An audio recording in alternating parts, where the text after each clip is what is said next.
अस्सलाम वालेकुम। आज हाजिर हैं अपने प्रोग्राम के साथ और हम आज की हमारी टॉप स्टोरी है तख्त या तख्ता, हुकूमत का क्या फ़ैसला होगा। और हॉट इशू में है खान की किस्मत अवाम के हाथ में, जिसमें हमें ज्वाइन करेंगे नईम हैदर पंजोता जो रहनुमा हैं पाकिस्तान तहरीक इंसाफ के। और हमारा आज का एडिटोरियल होगा क्लासिज़म पे। क्लासिज़म क्या है और इस मुल्क को किस तरह वो ख़राब कर रही है इस पर। और जो टॉप स्टोरी है आज की हमारी तख्त या तख्ता, इसका ताल्लुक उस फैसले से है जो हुकूमत ने करना है, जो इस्टेब्लिशमेंट ने करना है कि खान साहब जो जेल में हैं उनके साथ 9 मई के वाक़े के बाद क्या होगा। और जनरल फैज़ ने जो सबूत दिए हैं, जो पेश किए हैं, क्या उसके बाद खान साहब का ट्रायल मिलिट्री कोर्ट में होगा या ओपन कोर्ट में होगा। जनरल फैज़ का ट्रायल मिलिट्री कोर्ट में होगा या ओपन कोर्ट में होगा, और मिलिट्री कोर्ट में होगा तो फिर उसके बाद ओपन कोर्ट में आएगा कि नहीं आएगा। और आज खान साहब ने जो बात की है मीडिया से अडयाला जेल में, आज उनका मूड बिल्कुल मुख्तलिफ था उस मूड से जो 2 दिन पहले था। 2 दिन पहले उनका मूड बहुत डाउन था, लो था, उन्हें पसीना भी आ रहा था और गला भी लोग कह रहे हैं खुश्क था। लोग से मुराद जो रिपोर्टर्स वहाँ में मौजूद थे, लेकिन आज उनका मूड बहुत खुशगवार था। पसीना आज भी आ रहा था, लेकिन आज अच्छे वाला पसीना था, बुरे वाला नहीं था। और उन्होंने उसकी वजह क्या है, उसकी वजह ये है कि कुछ लोग खान साहब से जाके इस्टेब्लिशमेंट की तरफ से या किसी और तरफ से वो मिले हैं जाके उनसे, ताकतवर लोग, और उन्होंने उनसे जलसा कैंसिल करवाने पे उनको कन्विंस किया है। और जिसका ऐलान अगले दिन आज़म सवादी और बैरिस्टर गौहर ने किया। लेकिन पीछे चल क्या रहा है, और हम ये सुन रहे हैं कि तख्त होगा या तख्ता होगा खान साहब के लिए, तो इसका फ़ैसला हुकूमत ने करना है या किसी और ने। हमें ज्वाइन किया तारिक फजल चौधरी, मैंने पाकिस्तान मुस्लिम लीग नून के। तारिक साहब अस्सलाम वालेकुम। वालेकुम सलाम। आपने सुना है मैंने कुछ बातें की हैं, और हमें ज़ाहिर है डायरेक्ट खबरें तो आप लोग नहीं दे रहे, हम अंदाज़ा लगाने की कोशिश कर रहे हैं कि आप लोगों का मोराल क्या है, खान साहब का मोराल क्या है और मामला किस तरफ जा रहे हैं। तो अब खान साहब का टारगेट आज जो है वो आर्मी चीफ नहीं, काजी फाइज से चीफ जस्टिस है। तो कुछ मामला क्या बेहतर हो गए हैं इस्टेब्लिशमेंट और इमरान खान के दरमियान, जिसकी आपको परेशानी है क्योंकि खान साहब ने आज कहा है। बिस्मिल्लाहिर्रहमानिर्रहीम। बहुत शुक्रिया आपका अफसार साहब प्रोग्राम में दावत देने के लिए। देखिए, हमें कतई तौर पे कोई परेशानी नहीं है, और उसकी वजह यह है कि इस्टेब्लिशमेंट का जो इमरान खान साहब कह रहे हैं कि उनके साथ अगर कोई बातचीत उनकी होती है तो गवर्नमेंट को जो है कोई बौखलाहट आती है, बिल्कुल भी नहीं। देखें, इमरान खान साहब जिस हद तक जा चुके हैं और उनकी जमात जिस हद तक जा चुकी है, अदलिया की पहले मुखालफत और उसके बाद इस्टेब्लिशमेंट, और इस्टेब्लिशमेंट से मुराद सिर्फ ये नहीं कि कोई हदफ तनकीद बनाना, बल्कि स्टेट के साथ इदारों और उनके सरबराहों के साथ दुश्मनी की हद तक जाना। सोशल मीडिया के ऊपर पाकिस्तान में बैठे हुए लोग, पाकिस्तान से बाहर बैठे हुए लोग, ख़ुद उनकी अपनी लीडरशिप, और ख़ास तौर पे अभी ये जो थोड़ा सा आपने जिक्र किया जनरल फैज़ की गिरफ़्तारी के बाद, तो सूरत हाल बिल्कुल मुख्तलिफ हो चुकी है। क्या मुख्तलिफ? 9 मई मैं अर्ज़ करता हूँ, 9 मई के जो वाक़यात थे उस पर बहस रही मीडिया के ऊपर कि क्या उसमें मुलविस लोगों का ट्रायल जो है वो मिलिट्री कोर्ट्स में होना चाहिए या सिविल कोर्ट्स में होना चाहिए। बहस रही, इमरान खान का भी ये बहस रही कि जनाब 9 मई में वो किस हद तक मुलविस थे और उनका ट्रायल कहाँ पे हो। लेकिन अब जब जनरल फैज़ की गिरफ़्तारी हुई है तो सारी चीज़ें तो मीडिया पर नहीं आई, अभी ना बताई जा सकती हैं, जो हमारे इल्म में भी आई हैं कि क्या क्या सबूत मिले हैं, उनका क्या गठजोड़ था। लगता नहीं है कि आपके इल्म में जो आई हैं वो दुरुस्त भी हों, क्योंकि ये बातें आप पिछले 1.5 साल से कर रहे हैं। आप कौन से ऐसे सबूत मजबूत है? मेरी बात सुने, ये जो गिरफ्तारी है जनरल फैज़ की, ये अनप्रेसिडेंटेड है। ठीक है, फ़ौज के इदारे में अनप्रेसिडेंटेड काम हुआ है, कोई आम काम नहीं हुआ। उन्होंने पहले तो आपको एक ये ज़हन दिया है कि हम आखिरी हद तक जाएंगे पाकिस्तान के लिए, इस निज़ाम को बचाने के लिए, इस मुल्क को बेहतर लेकिन आप पिछली की बात कर रहे थे ना कि पीछे हटने वाली बात नहीं है कि आप तनकीद करेंगे, डराएंगे, फलाएं करेंगे और उनकी गालम गलोच ब्रिगेड से हमें कोई असर पड़ेगा नहीं, हम आखिरी हद तक जाएंगे। और उसके बाद इस गिरफ्तारी की वजूहात क्या थी जो आप कह रहे हैं ना, शायद आप तक भी बातें आई हों। मैंने कहा जो कुछ आई हैं वो भी हम बता नहीं सकते, लेकिन सारी नहीं आई, लेट मी एडमिट। लेकिन ये जो सारी बातें हैं अभी बता क्यों आएंगी, आप कौन से छुपा क्यों रहे हैं? नहीं छुपाने की बात अगर सच्चे हैं आप लोग, अगर सच्चे हैं, अगर सच्चे छुपा क्यों रहे हैं? कौन से? बात ये है 1.5 साल हो गया ये बातें सुनते हुए। नहीं, 1.5 साल बता नहीं सकते। वो और बात है। देखें, वो बातें और थी, मैं बरह रास्त सिर्फ एक जनरल फैज़ की गिरफ्तारी के हवाले से बात कर रहा हूँ। ऐसा फ़ौज में कभी हुआ नहीं यकीनन जनरल फैज उस हद तक गए हैं कि इतना बड़ा इंतहाई कदम फौज को उठाना पड़ा, और वो इंतहाई कदम इसलिए उन्होंने उठाया कि वो शवाहिद उनके पास मौजूद थे और उनके लिंक इमरान खान और उनके नेटवर्क के साथ निकलते हैं। लिहाजा अब ये ट्रायल कहाँ होगा 9 मई का, ये अब सूरत हाल बिल्कुल बदल गई है। मैं मिलते हैं 1.5 साल से सुन रहे हैं, ये अनप्रेसिडेंटेड है। जनरल फैज की गिरफ्तारी मान लिया, 4 दफा आपने ये बात बताई है, इसके आगे क्या है? देखिए इसके आगे ये है कि जनरल फैज ड्यूरिंग इमरान खान रजीम, इमरान खान की रजीम लाने से पहले उनका क्या किरदार था, रजीम के दौरान क्या रहा और रजीम जाने के बाद क्या रहा, ये 3 मुख्तलिफ मरहले हैं। ठीक है, ये सारी बातें सामने आएंगी और ख़ास तौर पर उनकी रिटायरमेंट के बाद सामने लाई जाएंगी ना। मैं तो देख रहा हूँ 2-3 दिन से तो बिल्कुल खामोशी छा चुकी है। नहीं खामोशी नहीं चाहिए, बिल्कुल छा चुकी है। देखें जो टीम्स अपना काम कर रही हैं, इंटेरोगेट कर रही हैं चीज़ों को, आप अभी भी सामने आप कह रहे सबूत ही बहुत है, तो फिर इंटेरोगेशन नहीं, जब आप ये सबूत कौम के सामने रखते हैं, मीडिया पे रखते हैं, कब रखेंगे?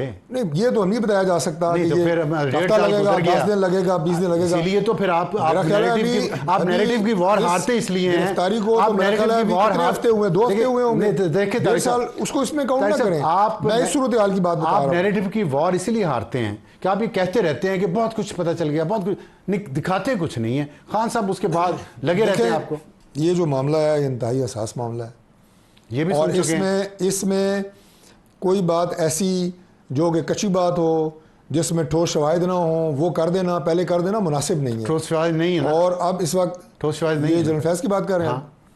अगर ना होते ना, मैं आपको सिर्फ एक बात बता देता हूँ, मैं आपको सेकंड डायरेक्ट जवाब दे रहा हूँ, अगर ना होते वो कभी गिरफ्तार ना होते। तो फिर दिखाएं, फौज कभी इस हद तक ना जाती। कौम को नहीं दिखाने को हम बिलीव कैसे करेंगे, कैसे यकीन करेंगे? साहब मेरी घर सुने, ये को मोटरसाइकिल चोरी हो जाए 2 हफ्ते में तो वो बरामद नहीं होता, मुलजम पकड़ा जाए फिर भी, ये इतना बड़ा मामला है, तो आप चाह रहे हैं कि 2 हफ्ते में सारी चीजें सामने आ जाए, दिखा भी दी जाए, अनाउंस भी कर दी जाए। नहीं, अब बार-बार आप यही कह रहे हैं, बताएं सामने लाएं। इतनी जल्दी कैसे सामने लाया जा सकता है? आपने खुद कहा कि इतना जो पकड़ा गया अनप्रेसिडेंटेड है और किसी बुनियाद पे, सबूतों की बुनियाद पे पकड़ा गया, इसके वो सबूत थे, तो फिर कुछ आवाम को क्यों नहीं पता चल रहा? अब चलें इसको, आप इस पे हम बहस कर लेंगे बाद में।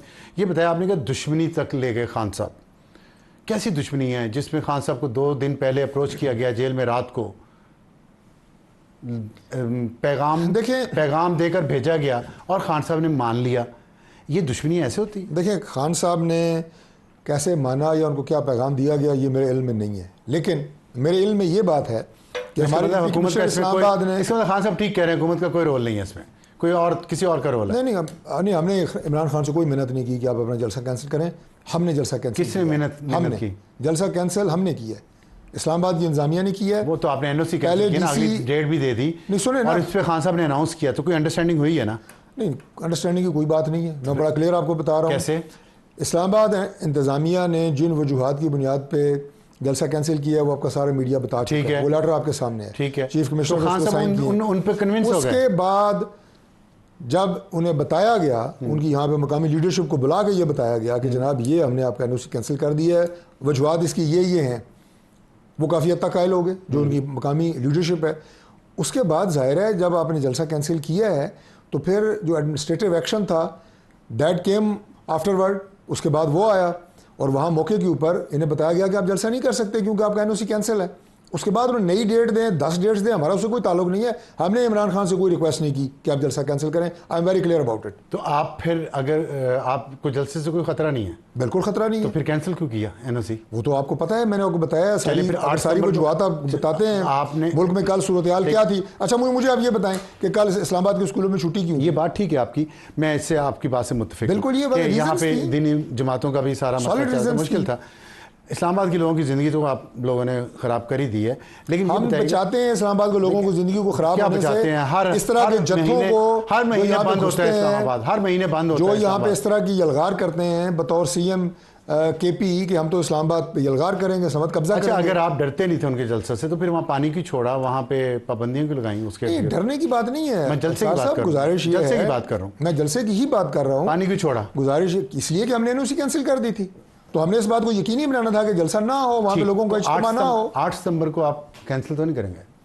देखिए हालात पे डिपेंड करता है। 8 सितंबर को अगर हालात, आपके ख्याल दो बातें, एक हालात पुरअमन हो, दूसरा वो ये है कि ये इस बात को यकीनी बनाएं कि ये वहाँ पे आके अपना एहतजाज और जमहूरी राइट जलसे का इस्तेमाल करते हुए, आइनी हक इस्तेमाल करते हुए इस्लामाबाद के मेरे जो 25 लाख लोग हैं ना, इनकी आइनी हकूक सलब ना 40 के करीब शराइत आपने लगाई हैं, 40 है या 38 है, लेकिन बहरहाल वो यकीनी तो बनाए इस बात को, अगर उनमें से अगर उन्होंने खिलाफ वर्जी की, तशद्दुद नहीं होगा, अगर खिलाफ वर्जी की उन्होंने इनमें से किसी भी शर्त की, तो हुकूमत क्या करेगी? दो काम कर सकते हैं, एक तो दोबारा एनओसी कैंसिल कर सकते हैं, नहीं, अगर जलसा हो रहा होगा, जलसा शुरू हो गया, जलसा अगर शुरू उसके हो गया, बाद वो उसकी कोई खिलाफवर्जी करते हैं, देखिए उसमें तो law will take its own course ना। मैं क्या कहूँ, एफआईआर भी हो सकती है, उसमें जो जिम्मेदारान हैं उन्हें, law never took its course. अभी हम देखा है यहाँ पे पार्लियामेंट के सामने, सुप्रीम कोर्ट के सामने मुजाहिरीन ने कब्जा कर लिया जाके, आप लोग कुछ नहीं कर सके। मुजाहिरीन ने कब्जा नहीं किया, एक प्रोटेस्ट था, कब्जा तो नहीं आप उसे अंदर तो आप रोका, आपने लगाया हुआ, तो फिर भी अंदर घुस गए ना, तो वो भी आग घुस गए, तो फिर क्या उस बात का जायजा लिया जा रहा है कि सख्त तरीन हिफाजती इंतजाम के बावजूद ये बैरियर कैसे क्रॉस हुआ, और इससे पहले ये हुआ है। अब देखिए ना, जब लोग आपके अपने होते हैं तो एक खास हद तक तो आप यूज़ ऑफ फोर्स कर सकते हैं, लेकिन उससे ज़्यादा तो नहीं कर सकते। क्या ऐसी ये बातें दुरुस्त हैं कि 9 मई जैसा वाक़या दोबारा होने लगा था? क्योंकि खान साहब ने आज कहा है कि 9 मई हमारे गले में पहले फंसा हुआ है, एक और 9 मई जैसा हो जाता। नहीं, 9 मई की सूरत हाल तो ये थी कि जब जलसा कैंसिल हुआ है तो ज़ाहिर है जो लॉ इन्फोर्सिंग एजेंसीज थी उन्होंने इस बात को यकीनी बनाना था कि जलसा ना हो, और अगर आप उनसे टकराव करते, लड़ते, उलझते, उनके ऊपर आप जैसे इससे पहले देखिए 9 मई से पहले इमरान खान के ऊपर ना हाथ बहुत हौला रखा गया है। ठीक, आपको याद है जब यहाँ एहतसाब अदालत में वो आए थे, वो मनाजिर आप भूल गए? गाड़ियाँ नहीं चली पुलिस वालों की, पुलिस वालों को नहीं मारा, इनकी बड़ी बड़ी बसें पुलिस की चला दी गई, हाई कोर्ट में आए, हाई कोर्ट की बिल्डिंग के शीशे तोड़े, दरवाजे तोड़े, लेकिन हाथ हौला रखा गया ना, उस वक्त उनके खिलाफ एक्शन नहीं लिया गया, उनके हौसले बढ़ते गए। अब ये जो 9 मई के बाद अब अगर वो इस तरह के काम करेंगे कि जैसे उन्होंने GHQ दीगर सरकारी इमारतों में हमले किए, तो फिर आप उनको मौका देंगे? अब हमला इमरान खान हो, कोई हो, सख्ती होनी चाहिए। आप मौका देंगे हमला करने का? बिल्कुल नहीं देंगे। तो पहले क्यों दिया था 9 मई को?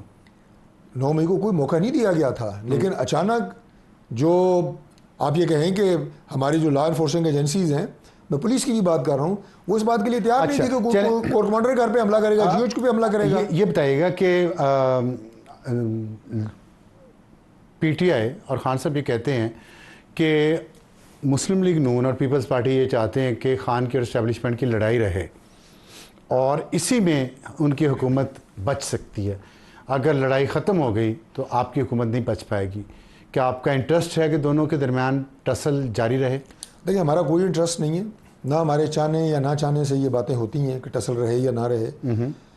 हम अपना तमाम तर फोकस अपनी गवर्नेंस पे, पाकिस्तान को इस मुश्किल हालात से निकालने पे रखे हुए हैं, मुआशी तौर पे बेहतरी लाने पे रखे हुए हैं। लेकिन हैविंग सेड दैट, ये बात मैं आपको बता दूं कि इमरान खान साहब को किसी दुश्मन की ज़रूरत नहीं है, किसी सियासी दुश्मन की ज़रूरत नहीं है। इमरान खान ने अगर सियासत करनी है और वो उन सियासी हदूद और क़यूद के अंदर करनी है जो हर महज़ब मुआशरे की एक रवायत होती है, तो उनके लिए सियासत में स्पेस भी है, जगह भी है। लेकिन अगर उन्होंने इदारों पे ट्राई करके स्टेट के ख़िलाफ़ एक बयानिया बना के कभी इदारों को, सरबराहों को, आपका सकूत डाका के किरदारों के साथ मिला के, और इस तरह की ट्वीट्स अपने उनके ऑफिशियल अकाउंट से हो रही हैं और वो उसको डिनाई भी नहीं कर रहे, ये करके इमरान खान पाकिस्तान में सियासत नहीं कर सकते। देखिए, ये जो जब आप किसी सियासी दुश्मन की जरूरत नहीं है। जब आप ऐसी बातें करते हैं और वज़ीर-ए-आज़म शहबाज शरीफ कहते हैं मैं और आर्मी चीफ यक जान दो कालिब हैं, इससे तो साफ पता चलता है कि आपकी अपीसमेंट की पॉलिसी टुवर्ड्स इस्टेब्लिशमेंट है, ताकि वो इमरान खान से दूर रहे और उसके साथ कुछ डील ना कर पाए। ये तो जाहिर हो रहा है। देखिए, मेरी एक बात सुनिए, एस्टैब्लिशमेंट किसी की रिश्तेदार नहीं होती कि वो उसकी मोहब्बत में गिरफ्तार हो जाती है। आपकी भी नहीं है? बिल्कुल नहीं है। वो हमारे साथ इसलिए होंगे कि अगर हम मुल्क के लिए काम कर रहे होंगे, मुल्क की खिदमत कर रहे होंगे और मुल्क को इन हालात से निकालने की बात कर रहे होंगे, तो दे विल सपोर्ट अस। अगर वो आपसे हट गए तो इसका मतलब ये होगा कि आप मुल्क की खिदमत से हट चुके हैं। नहीं, देखें, बात ये है कि एस्टैब्लिशमेंट क्या होती है। नहीं, पहले इसका जवाब तो मैं बिल्कुल दे रहा हूँ। एस्टैब्लिशमेंट आपके वो इदारे होते हैं जो मुल्क की सलामती के ज़ामिन है। ठीक है। जो मुल्क की सलामती के लिए काम करेगा वो उसके साथ है। ठीक है। जो मुल्क की सलामती के खिलाफ काम करेगा वो उसके साथ नहीं है। हम अगर नालायक हों, हम अगर काम ना कर सकें, डिलीवर ना कर सकें, तो उनकी क्या हमारे से कोई रिश्तेदारी है? Definitely they will ask one day कि भाई हम आपके साथ हैं। और ये मैं आपको बात बता दूं, मैं मुस्लिम लीग नून का साथ देने की बात नहीं कर रहा। एस्टैब्लिशमेंट हर गवर्नमेंट के साथ होती है और गवर्नमेंट को एस्टैब्लिशमेंट का साथ चाहिए। एस्टैब्लिशमेंट हमेशा गवर्नमेंट के आइज एंड ईयर्स होते हैं। अच्छा, अब तो हमें हम डिलीवर करके, परफॉर्म करके और पाकिस्तान की बेहतरी के लिए काम करके, आप ये कहें कि गवर्नमेंट में साबित कर रहे हैं कि अच्छा, डायरेक्ट सवाल, डायरेक्ट जवाब चाहिए। खान का ट्रायल मिलिट्री कोर्ट में होगा या ओपन कोर्ट में? अब मुझे लगता है मिलिट्री कोर्ट में होगा। अब से क्या मुराद है? अब से मतलब जनरल फैज़ की गिरफ्तारी के बाद। कल तो ख्वाजा आसिफ कह रहे थे कि उनके वहाँ से सिक्योरिटीज़ राय ने जो खबर भी चलाई 2 दिन पहले, उन्होंने कहा है कि ओपन ट्रायल होगा, खान साहब का पूरी दुनिया देखेगी। देखिए ओपन ट्रायल, मिलिट्री ट्रायल में भी शायद ओपन ट्रायल हो सकता हो, मैं इसकी डिटेल से तो वाकिफ नहीं हूँ, लेकिन ओपन ट्रायल होना एक और बात है, मिलिट्री ट्रायल और सिविल अदालतों में ट्रायल होना एक और बात है। मैंने आपको बरमला ये बात कही है कि 9 मई के पहले वाक़यात में ये बहस थी। तो आप ये कह रहे हैं कि जो अभी मिलिट्री हो या सिविल गिरफ्तारी के बाद उनका मिलिट्री कोर्ट में ट्रायल होगा, लेकिन ओपन हो सकता है? ओपन हो सकता है, और वो तमाम शवाहिद जो मैं आपको अर्ज कर रहा हूँ, जिसकी बुनियाद के ऊपर जनरल फैज़ की गिरफ्तारी हुई है, वो गैर मामूली सबूत और शवाहिद और कनेक्शंस हैं, और वो जब इमरान खान के साथ साबित होंगे तो फिर ये ट्रायल आवाम से शेयर किए जाएंगे। बिल्कुल किए जाएंगे। ठीक है। अच्छा ये बताइएगा, आप फैज़ के बाद किसी और इदारे के सरबराह को भी गिरफ्तार किया जाएगा जुडिशरी में या कहीं और? नहीं, इसका तो मेरे इल्म में तो कोई ऐसी बात नहीं है। तो इसका मतलब है कि जो हवा में तीर चलाना जो अच्छा जजेस के होता। खिलाफ आप इल्ज़ाम लगाते रहे हैं, उस पर आप कोई कार्रवाई करने का इरादा नहीं रखते? देखिए इल्ज़ाम लगाना जो है उसके पीछे अगर कोई बात, मैं समझता हूँ कि जनरल फैज़ पे इतने इल्ज़ाम नहीं लगे कि बाकियों पे भी लगते रहे, इन पे भी लगते रहे, लेकिन वो गिरफ्तार इल्ज़ाम की बुनियाद पे नहीं हुए, वो शवाहिद की बुनियाद पे हुए हैं, ठोस सबूतों की बुनियाद पे। आपके पास जैसे साकिब निसार के खिलाफ कोई सबूत नहीं, आप ऐसी बातें कर रहे हैं? देखें, जब ये सिस्टम चलता है, जब ये निज़ाम अपना पेस पकड़ता है, तो फिर उसमें और नाम आते हैं, आ सकते हैं। नहीं, निज़ाम ने पेश पकड़नी है या एविडेंस ने?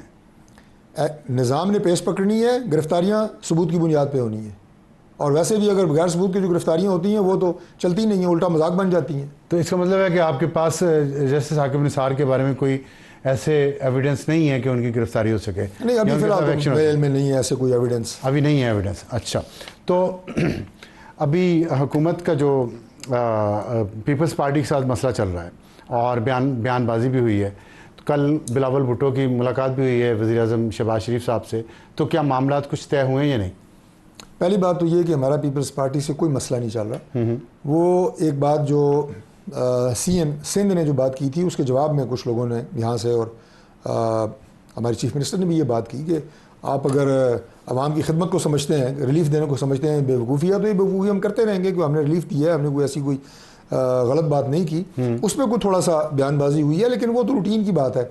हमारे उनके साथ ना कोई इख्तलाफ है, और हमारे वो हलीफ हैं, और हम मरकज़ में बिलखुसूस चूँकि वो हमारे साथ हैं, तो हम हर काम उनकी मुशावरत से करते हैं, मिल के करते हैं। तो ये काजी फाइज़ा को चीफ जस्टिस के तौर पर रखने के लिए या अपनी पसंद का कोई चीफ जस्टिस लगाने के लिए सीनियर मोस्ट के अलावा आप कोई कानून में तरमीम करने जा रहे हैं? देखिए ऐसा फ़िलहाल तो कोई प्लान में नहीं है। कल बिलावल भुट्टो से जो मुलाकात हुई है उसमें ये इशू ज़ेर बहस नहीं आया? देखिए ये चीज़ें बहुत सारी होती हैं कि जो इन मुलाकातों में जो कि प्राइवेट होती हैं, उनमें इम्कानात फ़र्दर आगे हमने कैसे आगे बढ़ना है, निज़ाम के लिए, मुल्क के लिए, मईशत के लिए डिस्कशन होती है, लेकिन ऐसा कोई फ़ैसला अभी तक नहीं हुआ। खबर नहीं दी आपने, वादा किया था खबर दूंगा आज। आप पूछें, मैं सारी कोई खबर अपने पास रखी नहीं है, जो मेरे पास था वो मैं आपको बता के जा रहा हूँ। अभी आपने कह दिया साकिब निसार के पास के खिलाफ कोई सबूत ही नहीं है अभी तक हुकूमत के पास, खाली प्रोपेगेंडा जारी है। तो बहुत शुक्रिया तारिक फजल साहब हमसे बात करने का, और एक ब्रेक लेते हैं, ब्रेक के बाद वापस आएंगे तो हॉट इशू, और हॉट इशू ये है कि खान की किस्मत अवाम के हाथ में है या अदलिया के। इस पर हमें ज्वाइन करेंगे नईम हैदर पंजोता जो रहनुमा है पाकिस्तान तहरीक इंसाफ के, एक छोटे से ब्रेक के बाद। प्रोग्राम में दोबारा खुश आमदीद। हॉट इशू, खान की किस्मत अवाम के हाथ में या अदलिया के हाथ में। हमें ज्वाइन किया है नईम हैदर पंजोता साहब, रहनुमा है पाकिस्तान तहरीक इंसाफ के, और very young but very effective and intelligent lawyer. अस्सलाम वालेकुम। वालेकुम सलाम। खुश आमदीद, पहली दफ़ा आप हमारे प्रोग्राम में तशरीफ़ लाए हैं। लेकिन इश्यूज़ बड़े हॉट हैं आजकल, और अभी जो PTI के अंदर एक इख्तलाफात की बातें होती हैं बार बार, और हकीकत भी है, वो फिर बाहर मज़ीद इसलिए आई हैं कि जलसा कैंसिल हो गया है।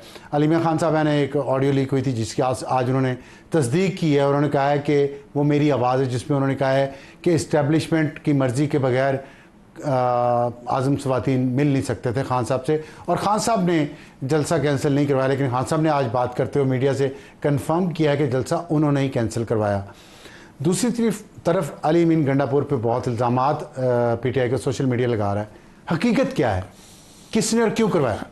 बहुत शुक्रिया, बड़ी नवाजिश आपने मौका दिया। देखिए, सबसे पहली बात यह है कि अलीमा खानम साहबा ने जो स्टेटमेंट दी थी, क्योंकि उस दिन उनकी मुलाकात नहीं थी, ना मेरी मुलाकात थी, हर देखने वाला यही समझ रहा था कि गलत जो है वो इस तरह से इस मौके के ऊपर ये गलत फैसला, ऐसा नहीं होना चाहिए था। जब हम पूरा चार्ज थे और तमाम वर्कर्स, तमाम लोग इस वक्त तैयारियों में थे और आ रहे थे, गिरफ्तारियाँ, छापे, सारा कुछ वो बर्दाश्त करके कंटेनर्स लगाए गए थे, मोटरवे बंद की गई थी। वर्कर्स बड़े मायूस हैं, आपके गुस्से में हैं। हाँ, बिल्कुल बिल्कुल, आपकी बात ठीक है। हम खुद बड़ा इस हवाले से जब पता चला तो मैं खुद बड़ा अपसेट हुआ। इसी तरह से कोर कमेटी का हर मेंबर और हर शख्स ये था कि ये होना चाहिए था। इमरान खान साहब भी इस हवाले से कोई खुश नहीं है कि ये बड़ा ज़बरदस्त हुआ है, लेकिन जो सूरत हाल थी उस सारी सूरत हाल के अंदर जो फैसला किया गया, क्योंकि जब उन्हें इतला मिली इस हवाले से कि 9 मई का एक दोबारा प्लान बनाया गया है, और नंबर 2 ये है कि इस्लामाबाद के अंदर जो ख़त्म नबूवत है वहाँ पर जो जितनी मजहबी जमातें हैं वो सारी आई हुई थी, तो लिहाजा उस सारे सिनेरियो को देखते हुए कि कोई नया हंगामा और नई ऐसी चीज़ ना हो जाए, इंतशार। लेकिन अलीमा खान की बात में वजन तो है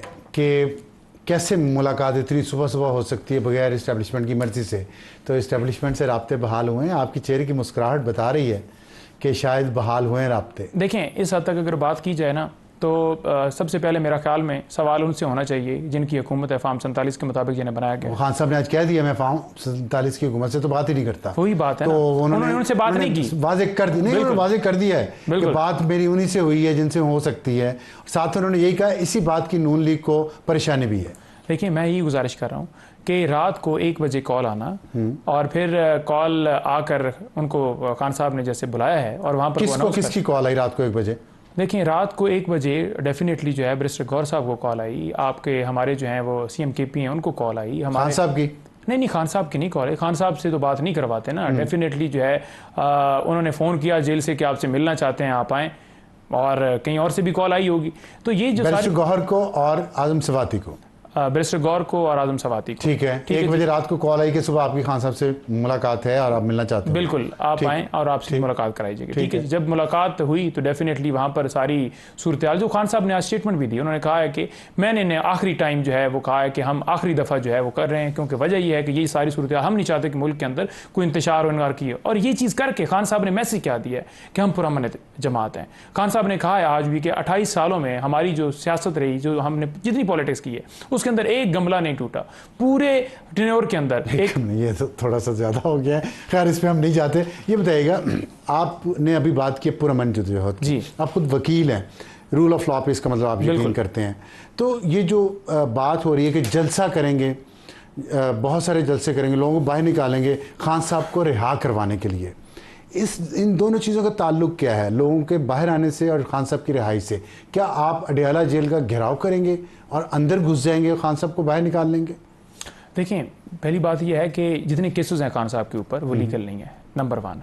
नंबर 2 ये है कि जब पॉलिटिकली डाला गया है तो पॉलिटिकली ही तरीके से खान साहब की मतलब यही है कि आप जेल तोड़ देंगे? देखिए, मैं इसके ऊपर बड़ा क्लियर हूँ। पहली बात यह है कि खान साहब के लीगल केसेस, इस वजह से मैं नहीं कह रहा कि वो लीगल केसेस जो हैं वो नहीं हैं, क्योंकि उसकी रीज़न क्या है? उसकी रीज़न ये है कि जब एक केस से रिहा होते हैं, दूसरे में, दूसरे से तीसरे में, तीसरे से चौथे में, तो पॉलिटिकली इसका मैं देख रहा हूँ कि इस सूरत हाल के अंदर रिहाई मुमकिन है कि जब आवाम जो है सड़कों पर निकलेगी, एहतजाज, जब भी कोई गलत काम होता है, फॉर एग्जाम्पल रिजर्व सीटें नहीं मिल रही तो आईने पाकिस्तान हमें हक देते हैं हम एहतजाज करें।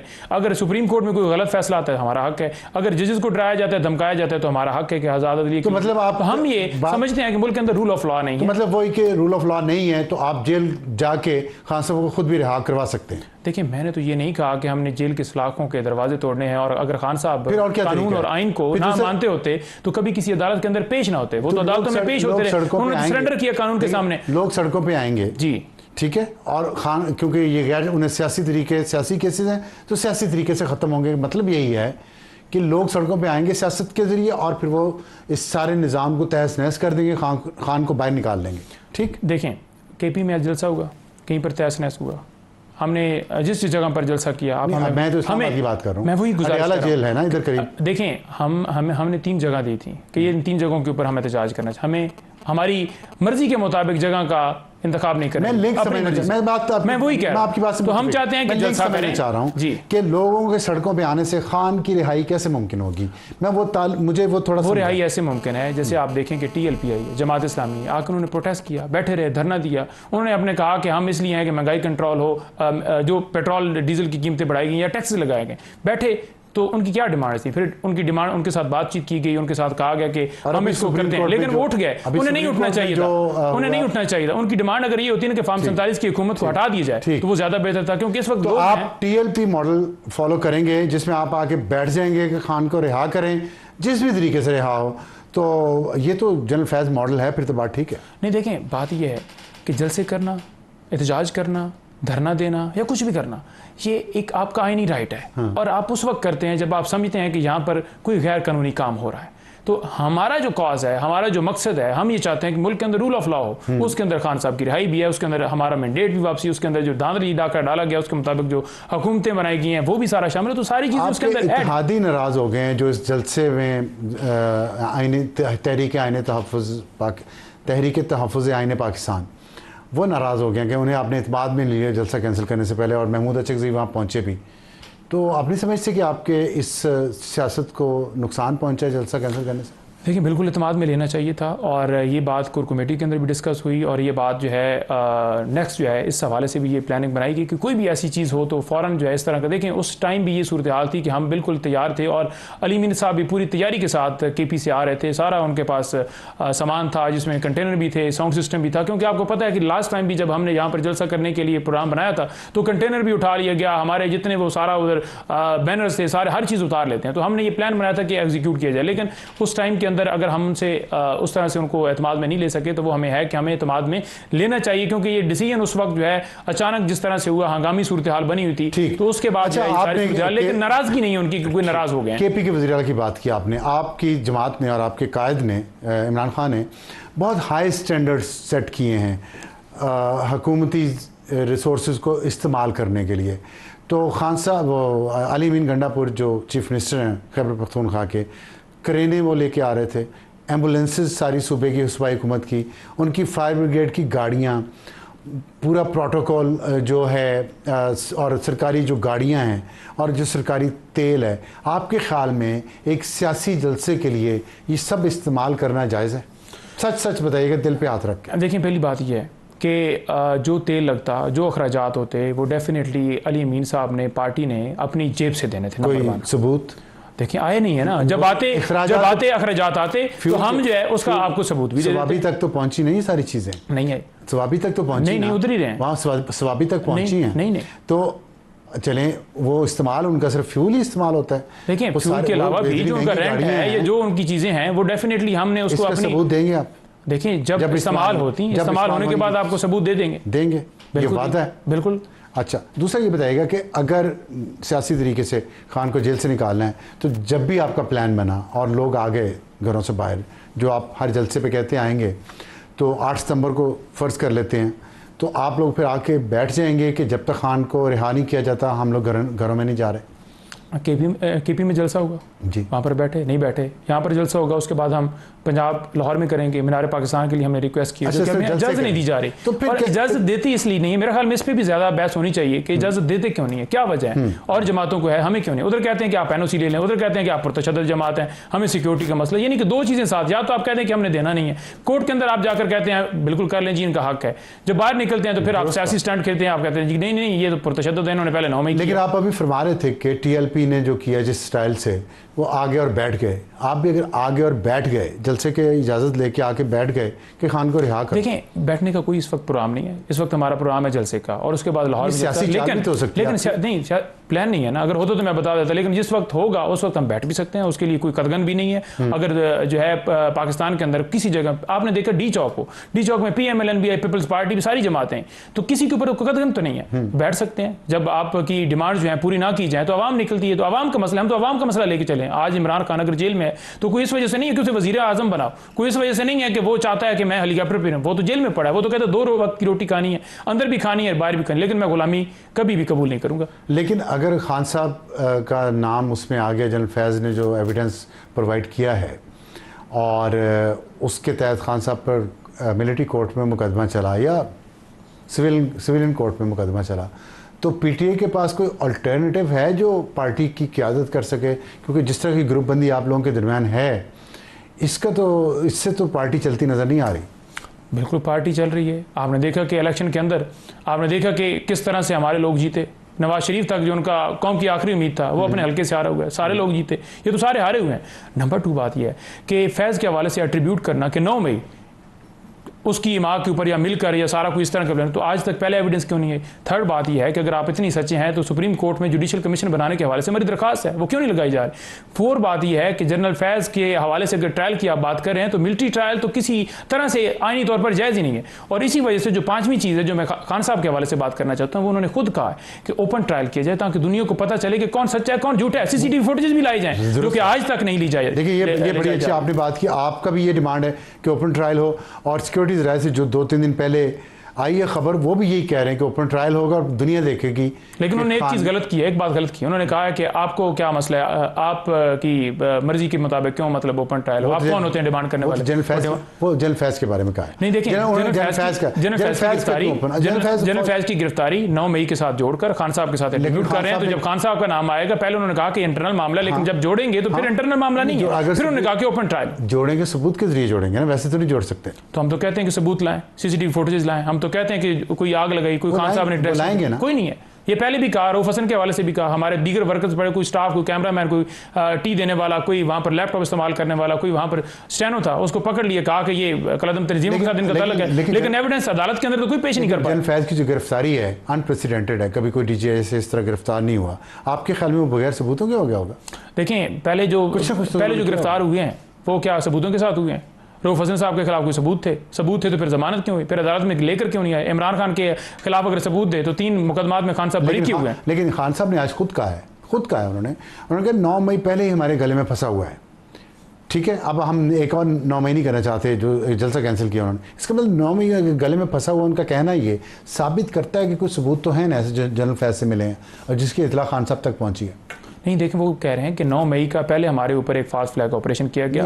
आज उन्होंने ये नहीं कहा। नहीं वही ना कि हमारे गले में फंसोगे, पहले हमारे ऊपर सर उसका मतलब क्या है? वो बिल्कुल तनकीद नहीं कर रहे ताकतवर लोगों पे। ना बिल्कुल तनकीद कर रहे हैं। वो तो कह रहे हैं कि नाम नहीं ले रहे, आज भी उन्होंने कहा काजी फायज़ ईसा का अब ले रहे हैं टारगेट, अब वो एक को टारगेट करते हैं, अब उन्होंने काजी फायज़ ईसा को टारगेट किया हुआ है, जो बदकिस्मती है इस मुल्क की। देखिए, काजी फायज़ हो, एस्टेब्लिशमेंट हो, खान साहब तो कहते हैं कि उनका सियासत के साथ कोई तलक नहीं होना चाहिए, और ये बात तो बड़ी वाज़ेह करते हैं। और उन्होंने जो 9 मई के हवाले से बात की, उन्होंने कहा कि ये गले में है, मतलब ये है कि हमारे ऊपर पहले डाला गया है। इसी तरह का नया एक मुकदमा बनाकर 302 का बंदे 2-4 मरवा के वो डाल दें। अगर 8 सितंबर को फिर ये खतरा हुआ कि एक और मुकदमा उन पर डाल दिया जाएगा 9 मई की तरह का, तो फिर कैंसिल करेंगे?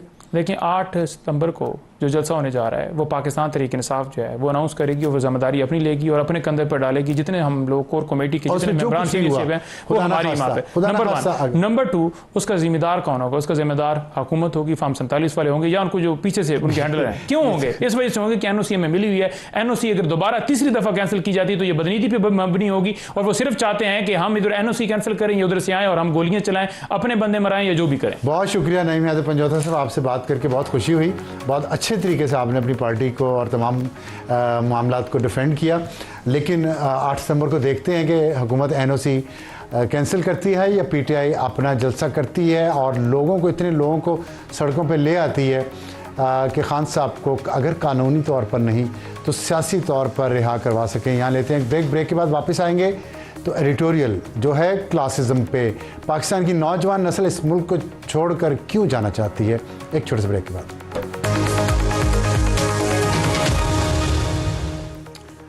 और अब एडिटोरियल, हमारा आज का एडिटोरियल क्लासिज्म पे है। और क्लासिज्म क्या है? क्लासिज्म वो है जहाँ पे 2 पाकिस्तान जिसको कहा जाता है कि एक अमीर का पाकिस्तान, अशराफिया का पाकिस्तान, और एक गरीब का पाकिस्तान।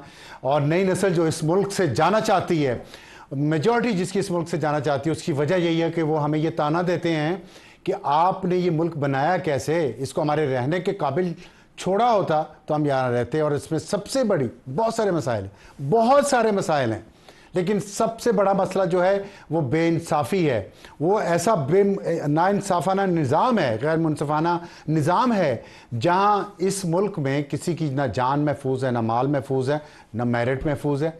अब आप देखें कि 19 अगस्त को कराची कारसाज में जो वाक़या हुआ, जिसमें नताशा दानिश जो बीवी हैं गुल अहमद एनर्जी लिमिटेड के चेयरमैन दानिश इकबाल की, वो उन्होंने जिस तरह अपनी प्राडो कार से 5 लोगों को कुचल दिया, जिसमें से बाप और उसकी बेटी जो एक यूनिवर्सिटी की तालिबा थी आमना आरिफ, वो हलाक हो गए।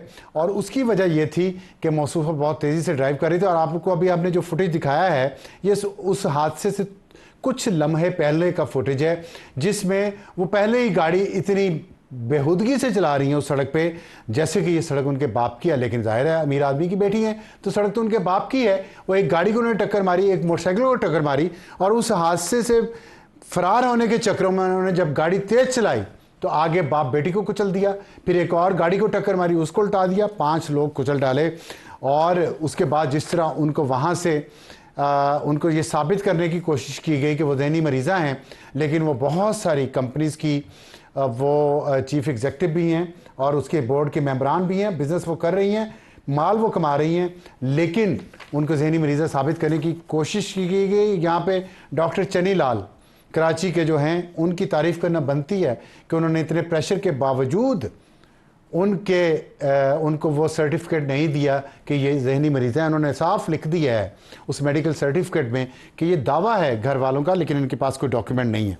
और ये पाकिस्तान में सिर्फ पहला वाक़या नहीं, इससे पहले बहुत सारे वाक़यात हो चुके हैं, जिसमें मैं आपको कुछ याद करवाता चलूँ। कुछ वाक़यात, सारे तो टाइम कम है। रेमन डेविस का वाक़या है जिसने 27 जनवरी 2011 को मजंग लाहौर पर अपनी गाड़ी से फायरिंग करके 2 लोगों को मार डाला, और फिर दियत के असूल के तहत उसने पैसे दिए उस ख़ानदान को, लवाहिकीन को, और वो इस मुल्क से जनरल पाशा साहब की गाड़ी में बैठ के, जहाज़ में बैठ के चले गए। साहब अमरीकी थे। उससे पहले शाहजेब कत्ल तारीख 24 दिसंबर 2012, ये वाक़या कराची में हुआ, और उसके जो कातिल थे 2022 में उन्होंने सुप्रीम कोर्ट में सुलहनामा दाखिल किया और तमाम मुजरमान को बरी कर दिया गया। और 2022 में चीफ जस्टिस कौन था सुप्रीम कोर्ट का, आपको भी पता है, मुझे भी पता है। फिर नूर मुकद्दम का केस है, तारीख 20 जुलाई 2021। ज़ाहिर जाफ़र जिसने शादी से इनकार पर नूर मुकद्दम को कत्ल कर दिया, वो उसको 24 फरवरी 2022 को इस्लामाबाद की एक अदालत ने सज़ाए मौत सुनाई है, लेकिन उस पर अमल दरामद होना अभी बाकी है। शाहनवाज अमीर तारीख दिसंबर 2023, उन्होंने अपनी बीवी को बेदर्दी से कत्ल कर दिया। इनका केस अभी चल रहा है, उसका कब फैसला होगा अल्लाह जानता है। और 10 अगस्त 2016 को MNA के बेटे ने साबिक रुकने कौमी असम्बली सिद्दीक कांजू के बेटे मुस्तफ़ा कांजू ने पुलिस एहलकार जैन को गोली मारकर कत्ल कर दिया। इसके बाद मुस्तफ़ा कांजू को कुछ अरसे बाद रिहा कर दिया गया कि उनके पास उनके खिलाफ नाकाफ़ी सबूत थे। मजीद खान अचकज़ई जुलाई 2017 में कोयटा जरगून रोड पर उन्होंने इंस्पेक्टर ताउल्ला को गाड़ी के नीचे कुचल कर मार डाला, और फिर अदम सबूतों की बिना पर, फुटेज बना हुआ है लेकिन अदम सबूतों की बिना पर उनको भी कर दिया गया, रिहा कर दिया गया। और लेटेस्ट वाक़या जज शहजाद मलिक, सुप्रीम कोर्ट के जज शहजाद मलिक, उनकी बेटी जून 2022 में उन्होंने इस्लामाबाद में 2 बच्चों को कुचल कर मार डाला, और सरकारी गाड़ी जो वो चलाने की अहल ही नहीं थी उसके नीचे उनको 2 साल तक कानून उनको पकड़ नहीं सका। अब आके उनको पकड़ा गया। देखते हैं कानून उनको कब तक छोड़ देता है, क्योंकि कानून इस मुल्क में अशराफिया के घर की बांधी नौकरानी है, और गरीब के लिए कानून बहुत सख्त है। इजाज़त चाहते हैं, गुड नाइट।